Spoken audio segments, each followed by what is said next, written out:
Hey everyone, welcome to judiciary plus. हम आज से स्टार्ट करने वाले हैं the arbitration and conciliation act of 1996 और ये हम स्टार्ट करने वाले हैं दिल्ली जुडिशियल सर्विसेज एग्जामिनेशन के लिए, जो कि हेल्ड होने वाला है हमारा 27 मार्च 2022 को। तो ये जो सब्जेक्ट है ये प्रीवियसली नहीं था। अर्लियर ये सब्जेक्ट पूछा जाता था, फिर बाद में इसको हटा दिया गया था, बट अगेन दिस ईयर से जो है ये सब्जेक्ट ऐड हो गया है। तो काफ़ी डिमांड आई थी कि इस सब्जेक्ट की वीडियो नहीं अवेलेबल है, तो इसलिए मैं आप सबके लिए ये लेकर आई हूँ और हम अच्छे से कवर करेंगे ये सब्जेक्ट, क्योंकि ये थोड़ा टेक्निकल सब्जेक्ट है एंड बहुत ही प्यारा सब्जेक्ट है। तो मैं जानती हूँ कि आप सबके लिए वक्त जो है बहुत ही क्रूशियल टाइम है, तो बिल्कुल बिना टाइम वेस्ट किए मैं स्टार्ट करती हूँ इस सेशन के साथ, जो कि है the first session of the arbitration and conciliation act of 1996। तो before coming to the actual section, कुछ इम्पोर्टेंट चीज़ें जो है हम डिस्कस कर लेते हैं। तो सबसे पहले जो है इसमें अमेंडमेंट कब कब आई है। तो सबसे पहले अमेंडमेंट जो है जो इन्फोर्स हुआ 16 अगस्त 1996 को। देन एक्चुअल एक्ट भी 1996 का था और उसके तो वो यही दिया गया है। एंड देन जो सेकेंड अमेंडमेंट है वो आई थी 2015 के एक्ट से, जो 1 जनवरी 2016 से इन्फोर्स हुई थी। देन नेक्स्ट अमेंडमेंट जो आया था वो हाँ आया था हमारा 2019 के अमेंडमेंट से, एंड 9 अगस्त 2019 को ये इम्प्लीमेंट हो गया, यानी कि इन्फोर्स हो गया। देन जो हमारा रीसेंट अमेंडमेंट जो आया ये 2021 में आया, ये एकदम रीसेंट अमेंडमेंट है और ये 11 मार्च 2021 में इन्फोर्स हो गया था, यानी कि एक साल इसको भी हो रखे हैं अभी। ठीक है, तो ये हमारी तीन अमेंडमेंट थी 2015, 19 एंड 21 को तीन अमेंडमेंट आई थी। 1996 में ओरिजिनल एक्ट आया था। देन हम चलते हैं अपने अरेंजमेंट ऑफ सेक्शन की तरफ। तो टोटल सेक्शंस जो इस एक्ट में है ना वो आपको मिल जाते हैं। टोटल सेक्शन आप देख लीजिए यहाँ पे, टोटल सेक्शन है 87। ठीक है, और इसमें शेड्यूल जो है वो 7 शेड्यूल है। तो हम इसको अच्छे से डिस्कस करने वाले हैं, कुछ भी मिस नहीं करने वाले हैं। तो चलिए देखते हैं, स्टार्ट करते हैं अपने मेन एक्ट के साथ।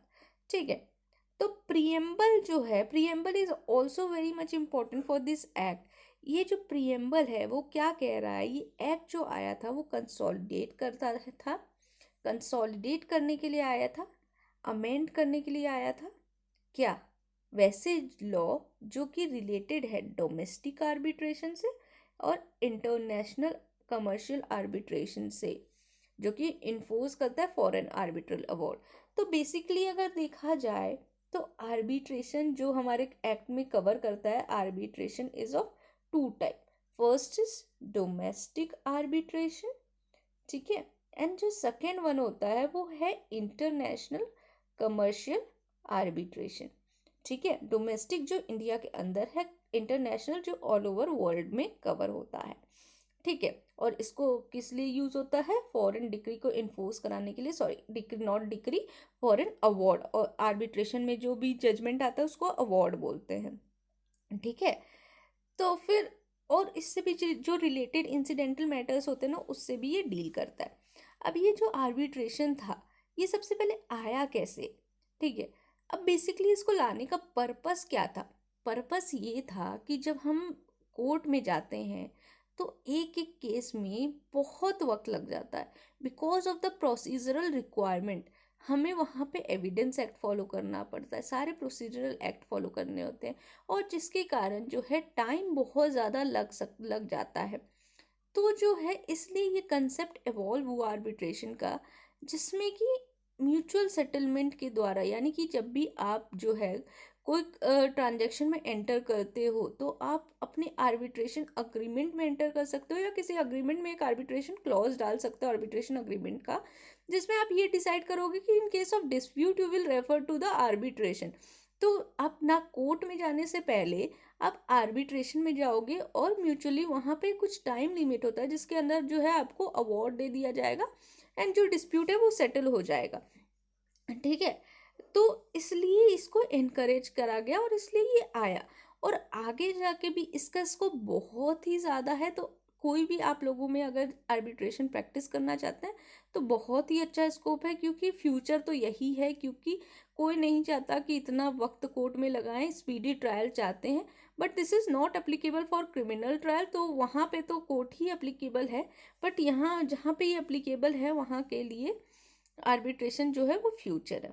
तो चलिए देखते हैं दूसरा पैराग्राफ जो बोल रहा है, यहाँ बोल रहा है कि ये जो है ना यूनिसिट्रल मॉडल पे लाया गया था, यानी कि यूनाइटेड नेशन कमीशन और इंटरनेशनल ट्रेड लॉ जो यूनिसिट्रल होता है ना, उसको वो मॉडल उसमें था UNCITRAL model law on international commercial arbitration in 1985।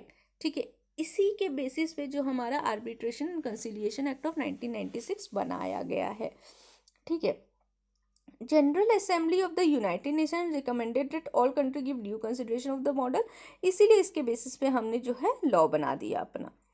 अब ये जो है यूनिसिट्रल मॉडल, इसके रूल्स कब आए थे? 1980 में आए थे, पहले ही आ गए थे। ठीक है, ये था हमारा इम्पोर्टेंट कि यूनिसिट्रल मॉडल से हमने लिया है। अब जो जनरल असेंबली जो है यूएन नेशन का, उन्होंने रिकमेंड किया कि ये जो रूल्स है ना, जहाँ डिस्प्यूट अराइज होता है in context of international commercial relation and the party six amicable settlement of the dispute, तो वो रिकोर्स कर सकते हैं कंसिलिएशन के द्वारा। ठीक है, इंटरनेशनल कमर्शियल आर्बिट्रेशन में जो है आप ये कंसिलिएशन रिकोर्स ले सकते हो इस मॉडल के हेल्प से। ठीक है, तो ये था हमारा बेसिकली जो कहाँ से आया है ये आर्बिट्रेशन का लॉ हमारा। तो मॉडल लॉ जो है इसका यूनिसिट्रल का, ये इसका बेस है। अब चलते हैं मेन सेक्शन की तरफ, लेकिन उससे पहले हाँ, ये तो हमने कवर कर ही लिया कि हमारे अमेंडमेंट कितने थे। ठीक है, तो चलिए प्रिलिमिनरी सेक्शंस पे चलते हैं। तो सबसे पहला जो सेक्शन है ये short title extend and commencement के बारे में बात करता है। तो इस एक्ट को हम क्या बोलते हैं? Arbitration and conciliation act of 1996। ठीक है, ये कहाँ एक्सटेंड करता है? होल ऑफ इंडिया में एक्सटेंड करता है। लेकिन जो पार्ट 1, 2 और 4 है ना, वो shall extend to Jammu and Kashmir only in so far as they relate to international commercial arbitration और as the case में international commercial conciliation। ठीक है, तो 1 to 4 जो है वो जम्मू एंड कश्मीर में कहाँ तक एक्सटेंड करते हैं? जहाँ तक ये इंटरनेशनल कमर्शियल आर्बिट्रेशन वाली चीज़ बात की गई है वहाँ पे। ठीक है, तो ये था हमारा सबसेक्शन 2। अब जो एक्सप्लेनेशन क्या बोलता है in subsection, the international commercial conciliation shall have the same meaning as the expression international commercial arbitration of सब क्लास 4 to 1। यानी कि यहाँ पे बताया गया है सिंपल सी चीज़, जो इंटरनेशनल कमर्शियल आर्बिट्रेशन है वो is equal to international commercial conciliation. ठीक है, इसके अंदर जो 2 के 1 के सब क्लॉज एफ में दिया गया है। ठीक है, अब जो है जो इम्पोर्टेंट चीज़ है वो है पार्ट 1। हमारी जो पार्ट 1 है ना, this is very much important, क्योंकि इसका जो चैप्टर 1 है जनरल प्रोविज़न, ये डेफिनेशन से डील करता है। अब डेफिनेशन जो है इसमें कुछ डेफिनेशन बहुत ही इंपॉर्टेंट है, जैसे कि आर्बिट्रेशन। आर्बिट्रेशन मतलब क्या होता है? कोई भी आर्बिट्रेशन वेदर और not administered by permanent arbitral institution. ठीक है, तो आर्बिट्रेशन मतलब होता है कोई आर्बिट्रेशन चाहे वो एडमिनिस्टर कराया गया हो परमानेंट आर्बिट्रल इंस्टीट्यूशन से या नहीं कराया गया। परमानेंट आर्बिट्रल इंस्टीट्यूशन से उसको एडमिनिस्टर कराया हो या ना कराया हो तो भी वो आर्बिट्रेशन ही कहलाता है। आर्बिट्रेशन अग्रीमेंट क्या होता है ये बेसिकली हम जब सेक्शन 7 पढ़ेंगे तो अच्छे से डिस्कस करेंगे, लेकिन अभी के लिए आप ये जान लीजिए कि आर्बिट्रेशन अग्रीमेंट जो होता है वो एक कोई पर्टिकुलर अग्रीमेंट होता है, या जब कोई जनरल अग्रीमेंट में एक क्लॉज होता है, ठीक है, आर्बिट्रेशन का, जिसमें हम अग्री करते हैं in case of dispute we will not go to any particular court but we will go to arbitration. ठीक है, तो ये होता है आर्बिट्रेशन अग्रीमेंट। फिर अवार्ड जो होता है, अवार्ड में जो है यहाँ पे इंटरिम अवार्ड भी इंक्लूड किया जाता है। ठीक है, फिर है हमारा CA आर्बिट्रल इंस्टीट्यूशन के बारे में बोला जा रहा है। अब ये वैसे इंस्टीट्यूशन है जिसको डेजिग्नेट किए गए सुप्रीम कोर्ट के द्वारा और हाई कोर्ट के द्वारा, यानी कि कुछ इंस्टीट्यूशन होते हैं जिससे कि आर्बिट्रेशन के लिए जो है वहाँ पे आर्बिट्रेशन के लिए जो आर्बिट्रेटर है वहाँ से अपॉइंट किए जाते हैं, और उसको डेजिग्नेट कौन करता है? सुप्रीम कोर्ट और हाई कोर्ट करता है। फिर जो है D में हमें आर्बिट्रल ट्रिब्यूनल के बारे में बोलता है, और इसका मतलब होता है एक सोल आर्बिट्रेटर और अ पैनल ऑफ आर्बिट्रेटर। ठीक है। आर्बिट्रल ट्रिब्यूनल मतलब दोनों ही होते हैं, या तो सोल भी या तो पैनल उसकी। फिर ई में हमारा कोर्ट दिया गया है। तो कोर्ट का मतलब क्या होता है, this is very much important. तो in case of an arbitration other than international commercial arbitration, the principal civil court of original jurisdiction in a district and include a high court in exercise of the ordinary original civil jurisdiction having jurisdiction to decide the question forming the subject matter of the arbitration if the same has been the subject matter of a suit but does not include any civil court of a grade inferior to the principal civil court and a small court of small causes। यानी court क्या होता है, तो arbitration के लिए purpose से, जो कि अदर देन इंटरनेशनल आर्बिट्रेशन है, उस पर्पस से क्या होता है, principal civil court original jurisdiction का किसी डिस्ट्रिक्ट में जो होता है, जिसमें हाई कोर्ट भी इंक्लूड होता है, in exercise of original civil jurisdiction, जो डिसाइड करता है क्वेश्चन आर्बिट्रेशन के सब्जेक्ट पे। ठीक है। और उसमें इंक्लूड क्या नहीं करता है, वैसे सिविल कोर्ट जो इन्फीरियर ग्रेड के होते हैं प्रिंसिपल सिविल कोर्ट के, और स्मॉल कॉज कोर्ट से जो इन्फीरियर के होते हैं वो इंक्लूड नहीं होता। यानी कि प्रिंसिपल सिविल कोर्ट तो इंक्लूड होगा, हाई कोर्ट भी इंक्लूड होगा, जिसके पास ओरिजिनल सिविल जुरिस्डिक्शन है वो भी इंक्लूड होगा, लेकिन जो कोर्ट जो है प्रिंसिपल सिविल जुरिस्डिक्शन के इन्फीरियर है, स्मॉल कॉज कोर्ट के इन्फीरियर है, वो नहीं होगा। और ये कैसे केसेस है, आर्बिट्रेशन है अदर देन क्या है, इंटरनेशनल कमर्शियल आर्बिट्रेशन। ठीक है। फिर जो दूसरा क्लॉज क्या बोल रहा है, वैसे आर्बिट्रेशन जो सिर्फ इंटरनेशनल कमर्शियल, ऊपर में हमने क्या देखा था, अदर देन इंटरनेशनल कमर्शियल, अब ये क्या है, सिर्फ इंटरनेशनल कमर्शियल आर्बिट्रेशन के बारे में बोल रहा है।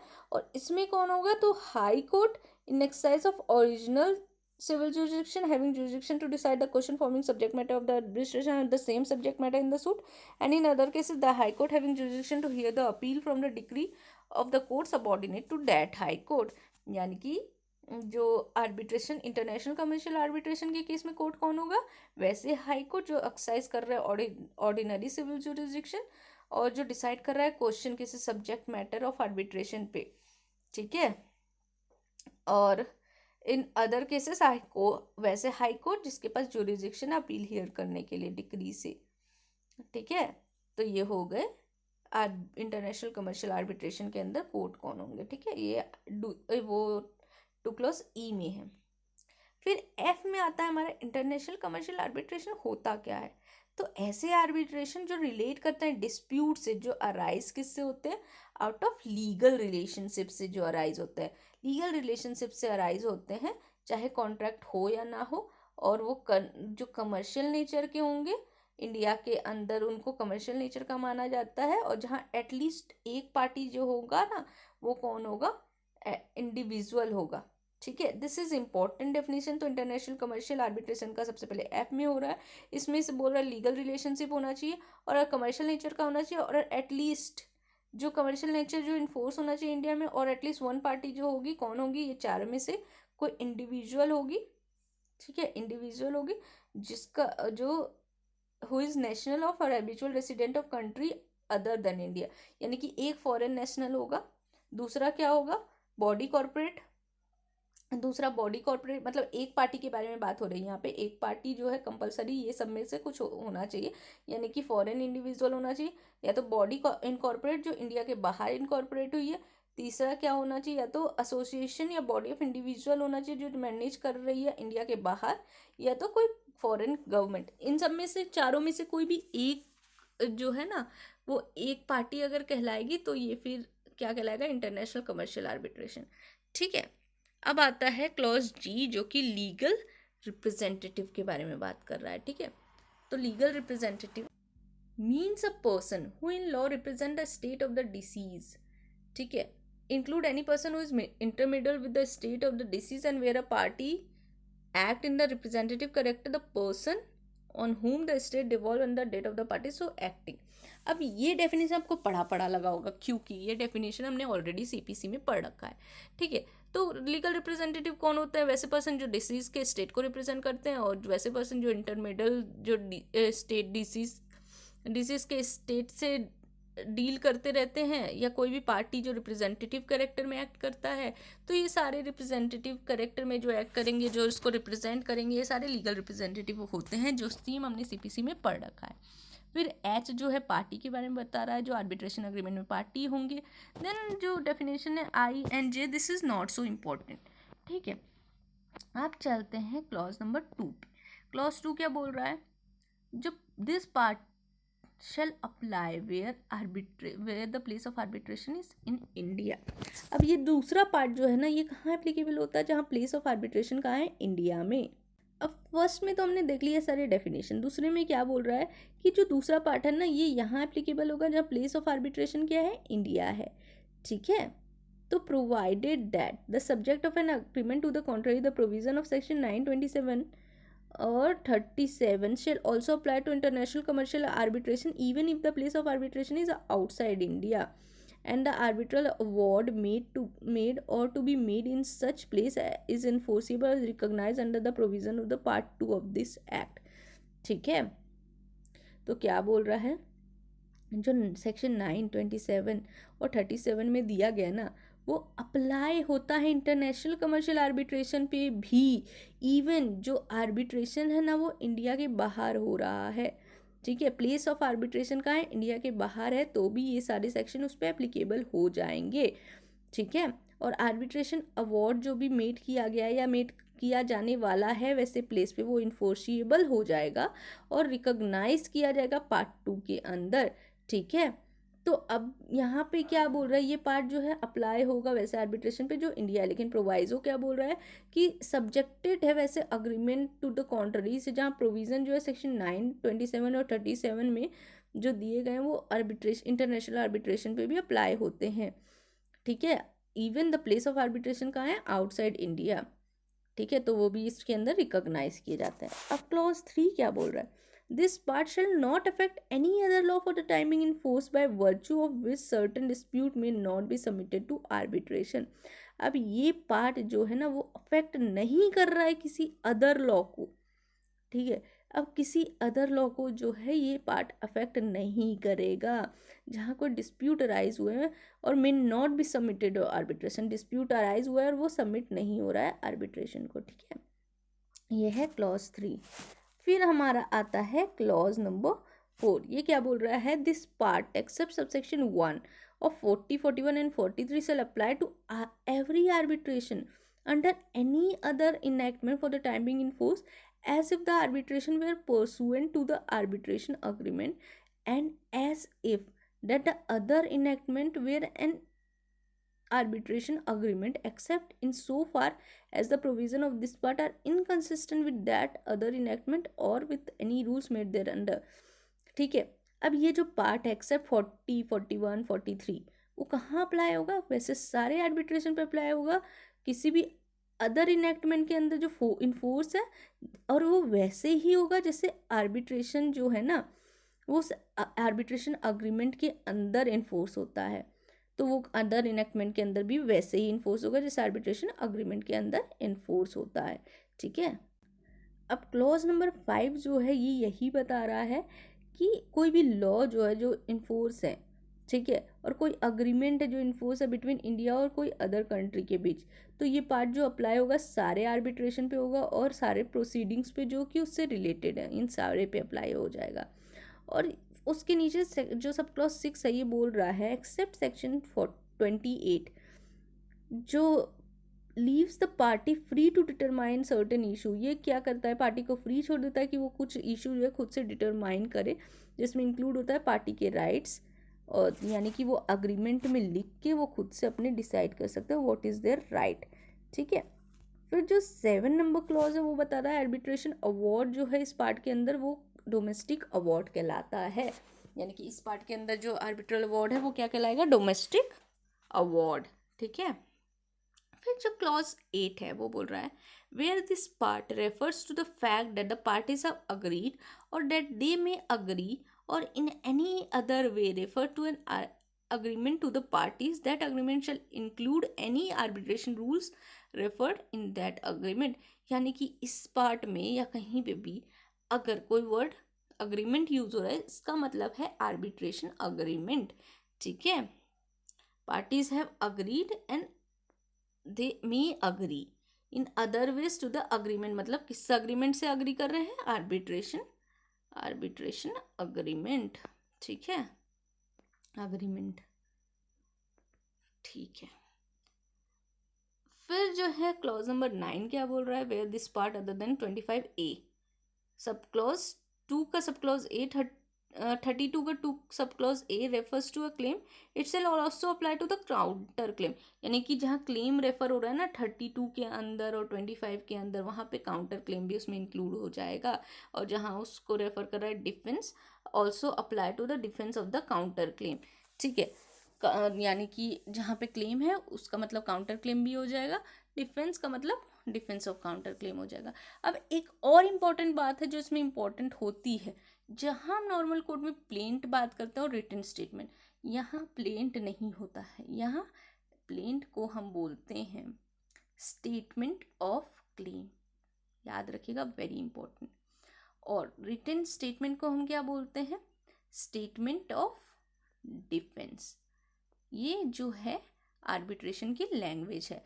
प्लेंट को हम बोलते हैं statement of claim, sorry writing बहुत ही ज़्यादा गंदी हो गई है तो थोड़ा बियर कीजिएगा, statement of claim, and written statement को बोलते हैं स्टेटमेंट ऑफ डिफेंस, ठीक है, ये याद रखिएगा। अब जो हमने 2 का पार्ट पढ़ा ना, ये सारी चीज़ें आपको याद रखने के लिए नहीं है, मैंने आपको पूरी इसलिए पढ़ के बताई कि एक बार तो आपको पढ़ा होना ही चाहिए, क्योंकि डीजीएस का एग्ज़ाम दे रहे हो आप, कुछ भी छोड़ के नहीं जा सकते, क्वेश्चन कहीं से भी पूछा जा सकता है, इसलिए एक बार कहीं से भी आपने पढ़ रखा होगा ना तो आपके दिमाग में क्लिक कर जाएगा जब आप क्वेश्चन देखोगे। बट जो डेफिनेशन पार्ट है this is very much important, बाकी की नीचे की चीज़ें जो है that is not that much relevant, ठीक है। अब हम आएंगे अपने नेक्स्ट सेक्शन की तरफ, ठीक है, नेक्स्ट सेक्शन की तरफ जो है section number, just a second,